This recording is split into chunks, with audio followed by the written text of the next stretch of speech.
Bonsoir, un grand merci de nous rejoindre. Jacques Aristide pour vous accompagner dans Le Monde aujourd'hui, diffusé en direct de Washington. Les titres que nous allons développer ce soir. Au Tchad, prestation de serment du général Mahamat Idriss Déby Itno, élu président dans un scrutin jugé peu crédible après avoir dirigé une junte militaire pendant 3 ans. Mahamat Idriss Déby Itno. Vital Kamerhe, figure de la politique congolaise, choisi comme président de l'Assemblée nationale quelques jours après l'attaque de son domicile lors d'un présumé putsch à Kinshasa. Le gouvernement burkinabé ordonne aux opérateurs de téléphonie mobile de mettre fin aux cartes SIM anonymes dans le cadre de son combat contre le terrorisme. Les réactions sont mitigées. Le président américain Joe Biden reçoit avec tous les honneurs son homologue William Ruto du Kenya, pays que les États-Unis considèrent comme leur allié privilégié sur le continent africain. Au Tchad, le général Mahamat Idriss Déby Itno a prêté serment aujourd'hui pour un mandat de 5 ans à la tête du pays, renouvelable une seule fois. Le désormais ex-chef de la junte met ainsi fin à la transition militaire qu'il a dirigée pendant 3 ans avant d'être élu président lors d'une élection boycottée par une partie de l'opposition. Le point avec Nanit Talani. La prestation de serment du général Mahamat Idriss Déby Itno a eu lieu au Palais des Arts et de la Culture de N'Djamena, la capitale, devant les membres du Conseil constitutionnel et des centaines d'invités. Quelques chefs d'État africains étaient présents. Nous, Mahamat Idriss Déby Itno, président de la République, élu selon les lois du pays, jurons solennellement devant le peuple tchadien et sur l'honneur de préserver, respecter, faire respecter et défendre la Constitution et les lois. Après avoir vanté le retour à l'ordre constitutionnel, le jeune général Mahamat Kaka, comme l'appellent affectueusement certains de ses compatriotes, a promis d'être le président des Tchadiens de tous horizons et de toute sensibilité. Désormais, je suis le président du Tchad.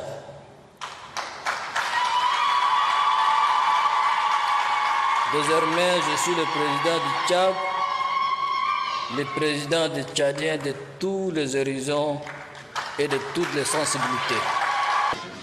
La prestation de serment de Mahamat Idriss Déby Itno met fin à une transition qu'il dirigeait depuis le 20 avril 2021 suite à la mort de son père, le maréchal Idriss Déby Itno, tué au front après avoir dirigé le Tchad pendant plus de 30 ans. Mahamat Idriss Déby Itno a été élu à la présidentielle du 6 mai avec officiellement 61% des suffrages contre 18,54% pour l'ex-opposant Succès Masra, son principal challenger, nommé Premier ministre il y a 4 mois. M. Masra, qui a présenté sa démission hier, était absent à la cérémonie d'investiture. En République démocratique du Congo, Vital Kamerhe, ministre de l'économie dans le gouvernement sortant, a été élu président de l'Assemblée nationale.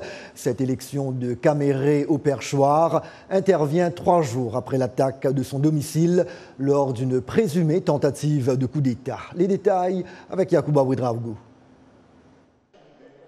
Dans cette élection au perchoir congolais, seules les voix de 36 bulletins nuls ou blancs sur un total de 407 votants ont échappé à Vital Kamerhe, unique candidat, lors d'une séance publique du Parlement. Dans son discours inaugural, le nouveau président de l'Assemblée nationale a évoqué la présumée tentative de coup d'État de dimanche dernier. Nous déplorons l'incursion d'un commando non autrement identifié lourdement armé qui a tenté en vain de déstabiliser les institutions de la République et dont ma famille et moi-même avons été victimes et nous avons eu la vie sauve grâce à la miséricorde divine. Les partisans de Vital Kamerhe disent être convaincus qu'il s'agissait d'une tentative d'assassinat de leur champion, sorti indemne de l'attaque durant laquelle 2 policiers chargés de sa protection ont été tués. L'Est du pays est confronté à une crise sécuritaire, la rébellion du M23 occupant des pans de la province du Nord Kivu. Vital Kamerhe a promis de placer l'insécurité au cœur de ses préoccupations. Cet événement intervient au moment où les ennemis de la démocratie ont agi de manière criminelle contre notre État, sémant à l'Est et maintenant à l'Ouest un fleuve de sang dans une aventure de prédation qui n'a que trop duré et à laquelle nous sommes déterminés de mettre fin. Avec cette élection au Perchois, Vital Kamerhe, 65 ans, retrouve un poste qu'il avait occupé de 2006 à 2009 sous la présidence de Joseph Kabila. Passé ensuite dans l'opposition, il avait fondé son parti, l'Union pour la Nation congolaise, avant de devenir un allié de Félix Tshisekedi. En 2020, alors directeur de cabinet du chef de l'État, il a été accusé de détournement de fonds et condamné à 20 ans de prison. Il sera libéré 1 an plus tard et acquitté en appel en 2022. En mars 2023, il est revenu sur le devant de la scène comme ministre de l'économie avant d'être élu député de la majorité. Cette élection du bureau de l'Assemblée devrait dégager la voie pour la mise en place du gouvernement en attente de formation, plus de 5 mois après la réélection de Félix Tshisekedi. En Guinée, le gouvernement, dominé par les militaires, a interdit 4 radios et une télévision privée très suivie dans le pays, ce qui est décrit comme un nouveau tour de vis dans un contexte de sévères restrictions sur la liberté d'informer. Les agréments d'exploitation des radios FIM FM, Radio Espace FM, Suite FM, Joma FM et de Joma TV ont été retirés. Un arrêté du ministère de l'Information publié hier invoque un non-respect du contenu des cahiers des charges. Sans en dire davantage, l'ONG Reporters sans frontières a réagi. La répression des médias doit cesser, dit-elle, tout en rappelant que Conakry s'est engagé auprès d'elle à débloquer une situation déjà dramatique pour les médias. Les tensions entre le Bénin et son voisin nigérien viennent de monter d'un cran avec le blocage du fleuve frontalier Niger côté béninois, marquant une nouvelle crispation entre les 2 pays depuis l'arrivée au pouvoir des militaires à Niamey en juillet dernier. Les accusations mutuelles se multiplient ces dernières semaines avec comme point d'achoppement la circulation des biens de part et d'autre de la frontière. L'actualité au Niger concerne également la mort de 2 soldats et un civil tués dans une attaque menée hier par des djihadistes présumés à Tabala, un village situé dans le département de Baleyara, indique le gouvernement nigérien, qui ajoute que 3 terroristes ont été abattus. Des renforts ont été déployés pour traquer les autres assaillants. Au Burkina Faso, le gouvernement a sommé les opérateurs de téléphonie mobile de lier chaque carte SIM du pays à une identité. Il invoque des questions de sécurité nationale, notamment dans le cadre de la lutte contre le terrorisme. La mesure provoque des réactions mitigées. De Ouagadougou, le reportage de notre correspondant Lamine Traoré. L'ANOTEL, l'Association nationale des opérateurs de télécommunications, dans un communiqué conjoint des 3 opérateurs de téléphonie, invite les populations à faire identifier leur carte SIM. La décision avait été prise par le gouvernement en décembre 2023, fixant les modalités d'identification des abonnés aux services de communication électronique et des clients des cybercafés. Elle stipule par exemple que pour l'achat d'une carte SIM par les nationaux, seule la carte nationale d'identité burkinabé reste le seul et unique document autorisé. Pour les étrangers, le passeport et la carte consulaire. Aussi, dans la disposition, une personne physique ne peut détenir plus de 2 cartes SIM par opérateur. Question sécuritaire oblige. Des abonnés saluant la mesure soulignent néanmoins les contraintes liées à l'application de cette mesure. Moi-même, à mon côté, j'ai des difficultés. Parce que là où on vit là-bas, on a des numéros Orange Money. Quand on veut envoyer l'argent à la famille, on profite avec ça pour envoyer à la famille. Mais moi, j'ai demandé à ma fille de me prendre le numéro à son nom. Parce que moi, je suis à l'extérieur. Voilà, maintenant quand j'ai compris qu'on doit identifier les numéros, c'est pourquoi je suis venu pour me faire identifier.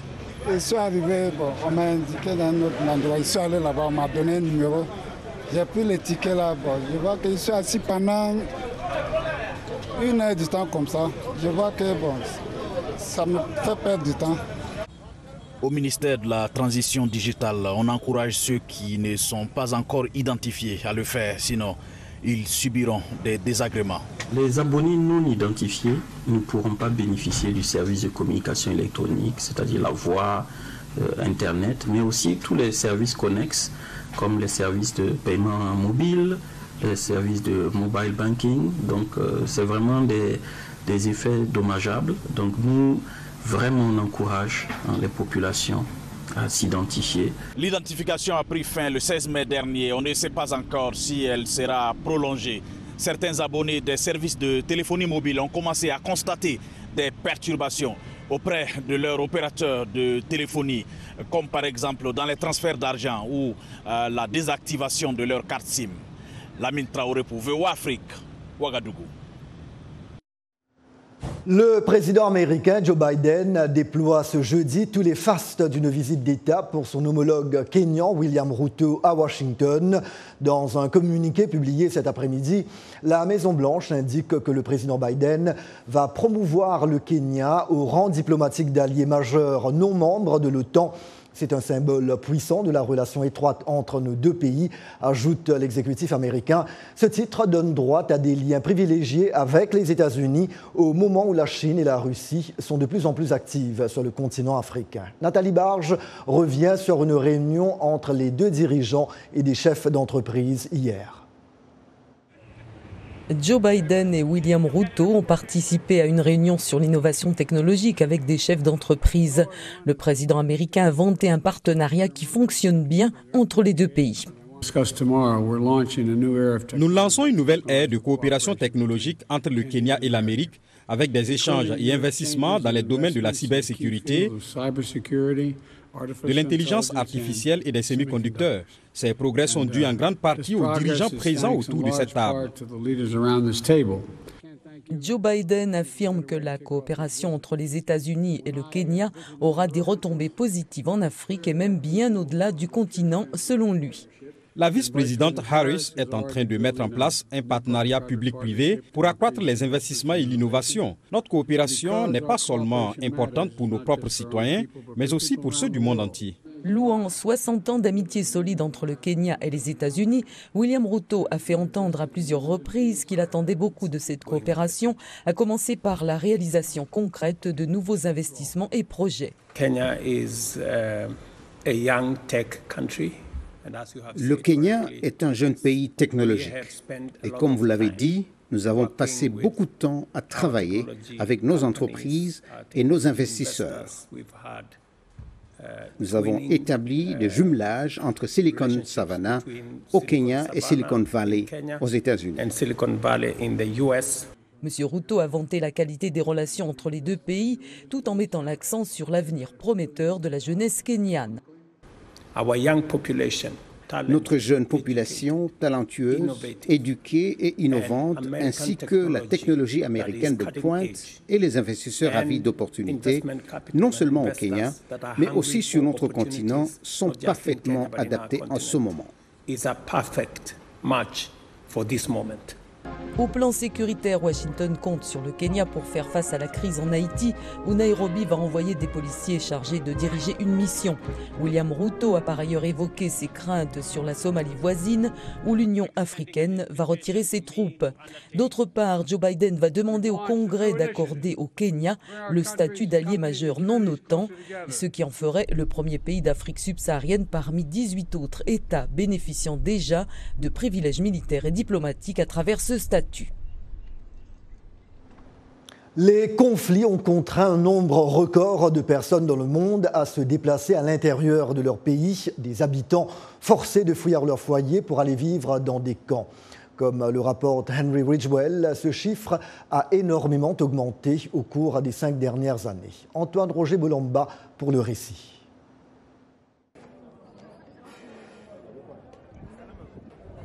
Ces derniers mois, des milliers de personnes sont arrivées au camp des déplacés internes de Boulengo, près de Goma, dans l'est de la République démocratique du Congo. Ils ont fui les combats entre l'armée congolaise et les groupes rebelles du M23. Faïda Baouma est arrivée avec ses 4 enfants. Regardez les conditions dans lesquelles nous vivons. Quand il pleut, nous souffrons. Regardez où nous dormons. Quand il pleut, nous devons plier nos matelas. Nous allons mourir ici. Les gens sont même violés. Les conflits et la victoire ont fait grimper le nombre de personnes déplacées à l'intérieur du pays à un nouveau record. Selon un rapport de l'Observatoire des déplacements internes basé à Genève, près de la moitié vivent en Afrique subsaharienne. Environ 76 millions de personnes dans le monde ont été contraintes de fuir leur foyer en 2023 et vivent ailleurs dans leur propre pays, beaucoup dans des camps ou des logements de fortune. Il s'agit d'une augmentation de près de 50% au cours des 5 dernières années.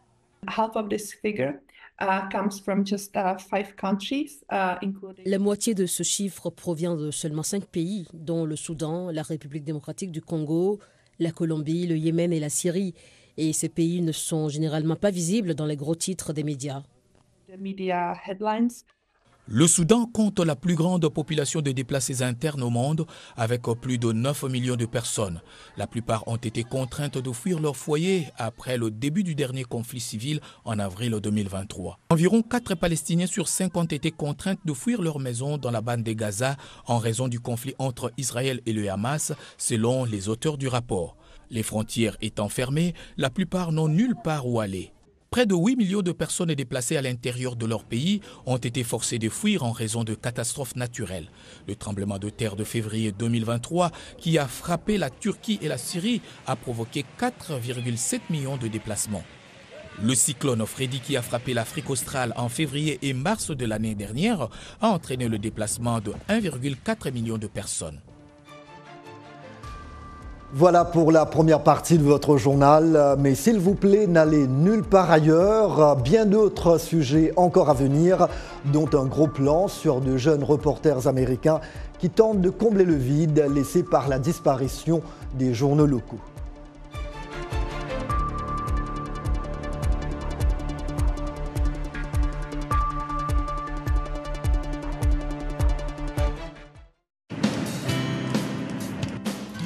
Santé, bien-être, sport, beauté, nouveauté.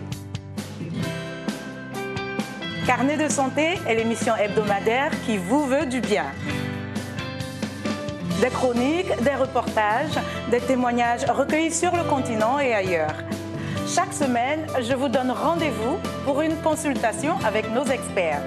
Carnet de santé vous donne la parole pour leur poser vos questions et recueillir leurs conseils.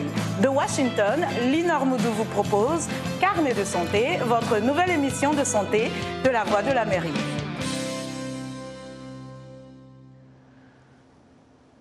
Nous sommes le jeudi 23 mai 2024 et vous regardez Le Monde aujourd'hui, un programme de VOA Afrique. Merci à vous d'être toujours avec nous.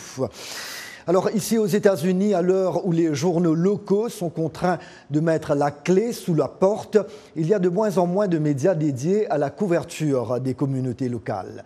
Dans certains endroits, des journalistes en herbe, encore sur les bancs du lycée, tentent de combler ce vide. Robin Guess nous en parle depuis le comté de Montgomery, tout près de Washington. Son reportage est relaté par John Linden.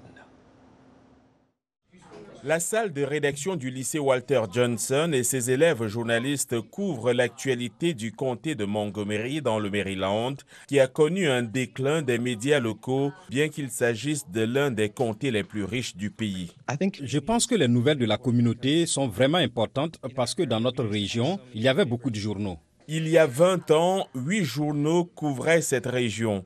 Ils ont tous fermé leurs portes. Sauf le Montgomery County Sentinel, fondé en 1855. En difficulté pendant la pandémie de coronavirus, il a cessé son édition papier en 2022. Mais il survit en ligne grâce à un partenariat lancé avec ses étudiants qui écrivent et font des reportages pour le Sentinel. Ici, dans la salle de rédaction du journal, l'étudiant appelé The Pitch, les étudiants journalistes publient en ligne le journal et le magazine Sentinelle. Il ne s'agit pas seulement d'informations sur le campus. Leurs articles se concentrent sur les nouvelles de la communauté qui intéressent les étudiants, comme des commentaires sur le racisme, des reportages sur le financement de l'éducation et les dernières nouvelles du sport local. L'avenir du journalisme n'est pas aussi sûr qu'il l'était autrefois. Il a beaucoup changé au fil des années et nous, en tant que journalistes, avons une nouvelle place à occuper dans ce domaine. Parfois, le Sentinelle demande des articles aux étudiants avec l'approbation de leurs conseillers, mais le journal choisit généralement ce que les étudiants ont déjà publié dans le pitch. Cela a évolué vers le processus actuel où lorsqu'ils voient quelque chose qu'ils aiment et dont ils pensent qu'il y aura un impact sur la communauté, ils demandent l'autorisation. C'est la solution idéale. Nous sommes honorés qu'ils pensent que nous sommes l'endroit approprié pour leur donner une voix. J'apprends tout le temps d'eux. Il n'y a pas que les journalistes de lycée, il y a aussi les journalistes d'université. Pour les lycéens, les principales préoccupations sont souvent les matchs de football, les bals de fin d'année et leurs comptes sur les médias sociaux. Mais dans cette salle de presse, leur attention va au-delà du campus et laisse une trace dans leur communauté. Au chapitre santé, nous voulons vous parler ce soir de la drépanocyclose. C'est quoi? Eh bien, c'est une maladie génétique de l'hémoglobine, une substance contenue dans les globules rouges qui sert à transporter l'oxygène à travers le corps. Les personnes qui en sont atteintes peuvent être confrontées à des difficultés tout au long de leur vie, comme dans les régions rurales de l'Ouganda, où la maladie est très répandue, mais très peu connue. Dans l'un des endroits du pays où de nombreux habitants sont atteints, une jeune femme, elle-même touchée par la maladie, redouble d'efforts pour sensibiliser les communautés à ce problème de santé publique. Davantage avec Alexandrine Rologno. Barbara Nabolo passe du temps à l'hôpital régional de référence de Mbale, dans l'est de l'Ouganda. Elle s'entretient avec les soignants et les patients, pour la plupart des enfants, qui ont été transportés ici pour des urgences médicales après une crise de drépanocytose. Elle-même atteinte de drépanocytose, Barbara Nabolo ne sait que trop bien ce que vivent ces personnes. Ils n'ont jamais pensé à moi comme quelqu'un d'important, comme à quelqu'un qui grandirait ou quelqu'un qui devrait recevoir une éducation. Parce qu'ils disaient à ma mère que les gens comme moi ne grandissaient pas, qu'ils ne peuvent pas aller à l'école et qu'ils n'auront pas d'enfants. Alors quand j'étais enfant, ma mère s'occupait de moi et quand j'avais 12 ans, elle me mettait dans un taxi de notre village et elle me disait d'aller à la clinique pour obtenir les médicaments que le médecin m'aurait prescrits. Sa mère, Agatha Nambuya, se souvient que la tête et les membres de sa fille ont gonflé 2 semaines seulement après sa naissance. C'était difficile. Vous voyez votre enfant gonflé, elle a mal partout et elle pleure tout le temps. C'est ce que j'ai vu pendant tout le temps que j'ai passé à l'hôpital. La mère de Nabolo se dit fière des 3 enfants de sa fille et de son travail de conseillère. Encouragée par les autorités hospitalières, Nabolo se joint aux agents de santé pour sensibiliser les gens et plaider en faveur d'un dépistage précoce de la drépanocytose chez les enfants. En moyenne, la plupart de ces enfants commencent à tomber malades entre 6 et 8 mois.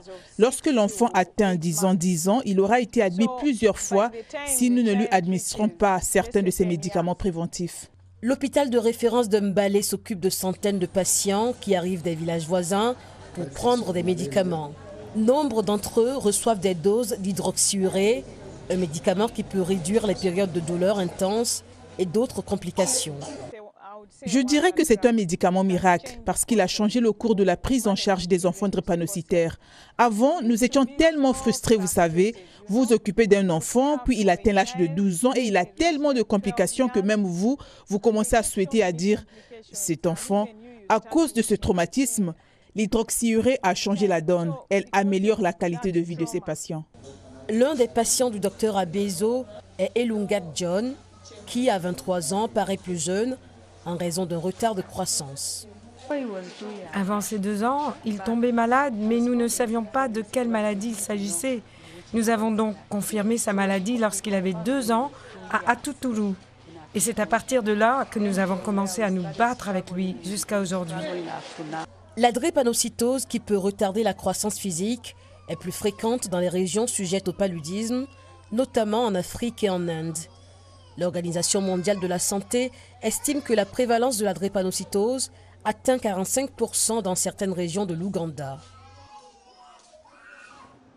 Tout à fait autre chose, la tenue vestimentaire victorienne a été imposée de force aux femmes indigènes Nakwi de Namibie par les colonisateurs allemands à la fin des années 1800. Malgré leurs origines, ces styles persistent aujourd'hui comme symbole de résilience, comme nous allons le voir dans le reportage de Ligarisses avec le récit de Blanche Sanon.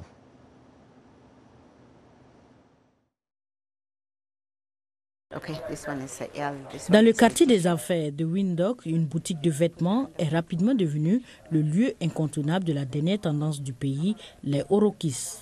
La créatrice Deborah Ngwanze Angela passe des heures à répondre à la demande croissante pour ce qui était autrefois un paria de la mode. Auparavant, il était difficile pour certaines couturières de confectionner des robes culturelles. Et avec la demande actuelle, ils peuvent vraiment gagner suffisamment d'argent, beaucoup d'argent pour les soutenir. Les robes victoriennes sont populaires depuis un certain temps en Namibie, mais connaissent un regain de popularité, en particulier parmi les femmes de la tribu d'Amara. La créatrice de mode, Lerato Gewassis, est ici pour un essayage de ses premiers Orokis et dit que c'est une façon pour les femmes noires de s'exprimer. Je suis très enthousiasmée par l'époque dans laquelle nous nous trouvons en tant que jeune femme d'Amara et en tant que créatrice de mode émergente pour nos dames. Pour certaines femmes, la robe a un fort sens de l'histoire. S'exprimant lors du lancement du marché culturel, la militante des droits humains et candidate indépendante à la présidentielle, Rosa Namisis, affirme que c'est un moyen pour les femmes namibiennes de renouer avec leur passé. Ce que nous voulons faire en tant que peuple et gardienne de notre culture, nous voulons le récupérer. La robe Orokis rappelle les styles vestimentaires européens imposés aux femmes d'Amara pendant les 31 années d'occupation allemande du pays qui ont pris fin en 1915. À l'époque où les femmes passaient du cuir ou étaient forcées de passer du cuir au tissu, c'était une période très douloureuse de résistance et de perte d'une culture. Ngwasis Angela affirme que se réapproprier ce style aide les femmes namibiennes à se réapproprier leur identité. Cela faisait tellement longtemps que nous ne montrions pas d'intérêt pour nos propres affaires. Mais maintenant, je me sens si bien. Même les petites filles viennent me voir et me disent « Je veux une robe d'Amara ». Les Orokis sont des robes qui rappellent l'histoire coloniale de la Namibie et une déclaration puissante sur le dépassement d'un passé horrible. Et voilà, point final à ce journal. Un grand merci à vous d'avoir été des nôtres ce soir. Un nouveau rendez-vous dès demain. Jacques Aristide ici à Washington. Toute l'équipe se joint à moi pour vous souhaiter une très belle soirée. Prenez bien soin de vous et des autres aussi. À demain. Merci.